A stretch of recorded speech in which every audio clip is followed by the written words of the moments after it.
Hello consumers, I'm Eltari the Professional Gamer. I finally got a haircut, and this is the Pax Friday Review, the show where we talk about all of the interesting, fun, new, and exciting information that has come out for Pax Day over the last week. In today's episode, we're going to be talking about some new screenshots, as well as how Mainframe needs to contact a plumber because there was a leak inside of the building. And lastly, we will be discussing armor and armaments and all of the things that have been confirmed for those in Pax Day so far.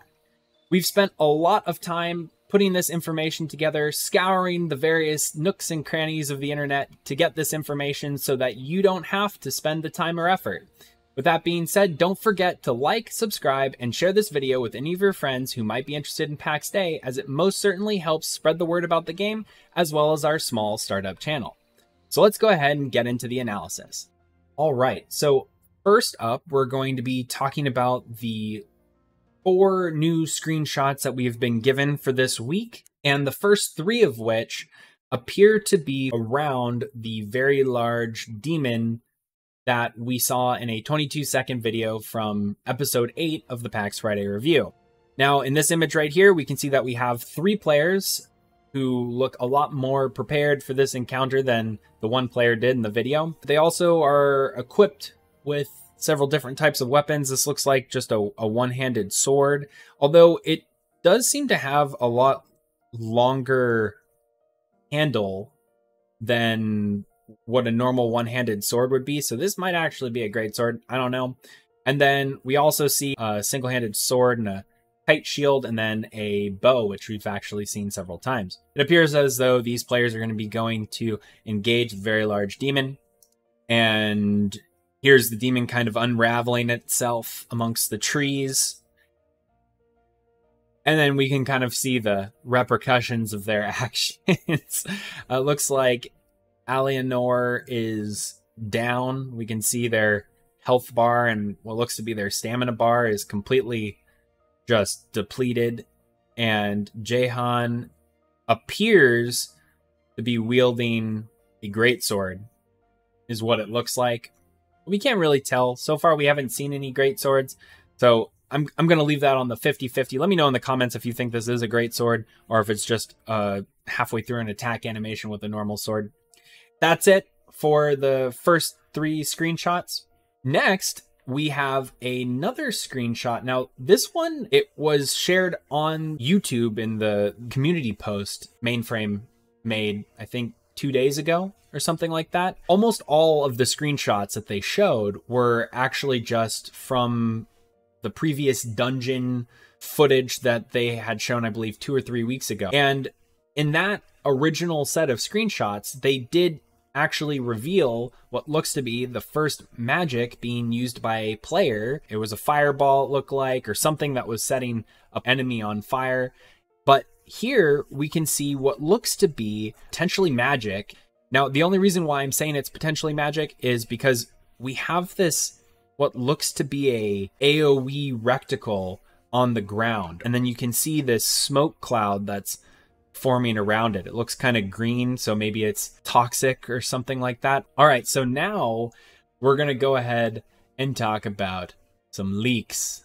Now, I don't really know if we can call them leaks per se, as one of the developers from Mainframe definitely were the ones posting it. But we have leather armor that we haven't yet seen in the game. And this will actually lead into our discussion of all of the arms and armor that has been confirmed so far in Pax Day. So this looks to be some form of leather armor, and it's really cool to see that level of detail. And then also we can see what looks to be some leather new set of leg armor that exists in game. It's really cool that they already are working on variability and getting aesthetically different, at least, types of armor in game. And that's going to transition us into the main topic of today's Pax Friday review, which is going over all of the armor and weapons that have been confirmed in Pax Day up until this point. Now, there's a couple of bits of information that I want to go over before we actually touch on the types of weapons and the types of armor. And this is pretty much everything that the developers have mentioned about combat and gear and equipment in Pax Dei so far. To start off with, for weapons in combat in Pax Dei is labeled as a more strategic action combat style, where the gearing decisions and choices that you're making before combat are supposed to be at least as impactful as what's going on in the actual combat. So it's going to be important for players to be thinking about what they're bringing in, as well as how they're performing. So if you're going into PvP, you need to be thinking about what kind of gear you're taking with you, and also what kind of gear you're willing to lose. That ties into beginners, and when people first start off in Pax Dei, as we know, there is no leveling in Pax Dei, at least in terms of character level. There might be skills or something like that that you level in the game, but your character level doesn't exist. There is no character level. You start off at max level, basically. So when players first come into the game, one of the questions that has been commonly asked is, what about beginner players? If they just come in, can a guild or a group of friends just give them all of the best armor and they're with very little time or effort at the top of their game? And what the developers have come back and answered with is that beginner gameplay is going to be where players are still going to be useful in these high level engagements or exploring or going through dungeons and stuff like that. But the gear that they're going to have access to as beginners is still not going to give them the same damage as more senior players in the game. So that probably has something to do with whether or not players are skilled correctly and they have access to equip certain items, maybe.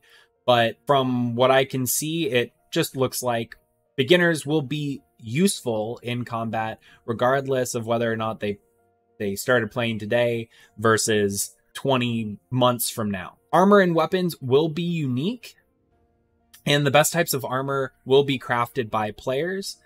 And as a result, there needs to be kind of like a scarcity with weapons and armor as well. So there are ways to lose your armor, and there is wear and tear that exists for your equipment. And they've actually shown, I believe in the dev announcement video, wear and tear and how it's visually shown on equipment on your character, so that you can see and other people can see that your armor's kind of been through some stuff.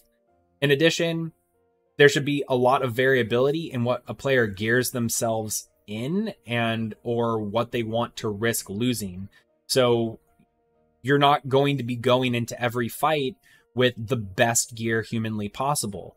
It is going to be important for you to make those considerations before you start going out adventuring with your party or your clan, so that you don't lose something that is really precious and hard to get back or to have crafted again for you. There's not going to be a gear score in game. There's definitely the potential for there being some kind of tier or quality system towards gear, but there's not going to be a specific number that then gauges your power level or how much damage your character is able to do or their attributes or something like that. Also, each piece of gear should be played uniquely and differently from each other, meaning that it is supposed to have a unique gameplay experience with it, depending on what you have equipped. So if you're walking around with a sword, the gameplay, the combat that's associated with that sword should feel intrinsically different from another weapon, like a spear, for example. So now on the topic of what kind of weapons and gearing we can expect for primary weapons, at least this is a very in-depth list from what I have gathered. If I'm missing anything, please let me know in the comment section, because we're going to be doing a whole video series on arms and armament at some point. So I want to make sure I include everything. But for primary weapons, we have one-handed sword, one-handed hammer, spear, one-handed axe, one-handed clubber mace. As we saw in the previous screenshots, it looks like there might also be a greatsword, and then we can also make an argument for there being some kind of great axe, as you can see right here. But the character is only holding it in one hand, so I can't really confirm that it is an any different than any of the other axes that we have seen or read about. We also know that you can potentially dual wield or have other pieces of gear or equipment in your offhand. And so far, all we've seen is shields and torches. Now, you can see in this image that there's a kite shield, but there's definitely the opportunity for there to be different types of shields as well. And then also we have torches, which we've seen several times held in several different ways. And then lastly, in terms of weapons, we have bows that have been shown so far in the ranged category. Now, it might be safe to assume that crossbows will exist in game at some point too, because crossbows were definitely a thing that existed during the medieval times. It would be very cool to see variations of bows and crossbows in game. Now, moving on to armor, we have several screenshots taken from the various trailers that we have been given so far, and what we have gathered in terms of what players can equip is helmets, pauldrons. There's 3 different kinds of body armor slots. Then there's gauntlets, gloves, leg guards, as well as pants. And then we also have shoes as well as a boot slot that is going over that. In addition, we can see that there are at least 3 ring slots, 2 bracelet slots, a necklace slot, and earrings, in addition to, and what I feel like most people are excited for, at least aesthetically, capes. Oh, he had a great look. Oh, the cape and the boots. No capes. No capes. We know that different classes will exist and that some armor will be more suited for specific classes or specific roles, that is, and that the developers even referenced you won't see apothecaries running around in full plate armor. But as we can see from all of these images, there are a lot of different types. Right here, we can see that there is some plate mail, and it's very intricate in terms of the artwork that's done on the pauldrons. It even looks like there's some gold interlaced in it as well.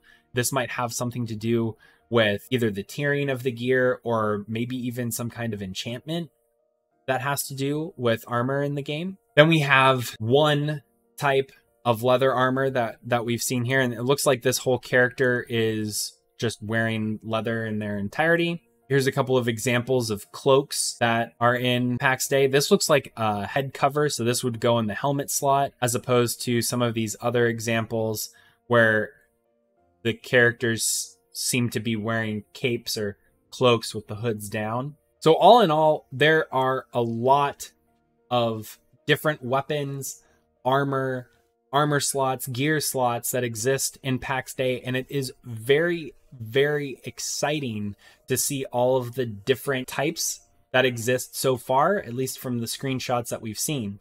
All right, consumers, well, that is all of the information that we have for this week's episode, and today's actually the 10th episode for the PAX Fri-Dei review. Yes, you all have joined us for many, many Fridays so far, and there are many Fridays coming up that we will have to talk about all of the fun, interesting, new, and exciting information for Pax Dei. If you haven't done so already, be sure to join our Discord, linked down below. And if you enjoy this type of content that we've taken all this time to put together for you, be sure to hit that like button, subscribe so that you get notified when we post new videos, and share this video with all of your friends who might be interested in Pax Dei. It definitely helps our small startup channel. Thanks again for watching, and until next week, I'm Altari, the Professional Gamer.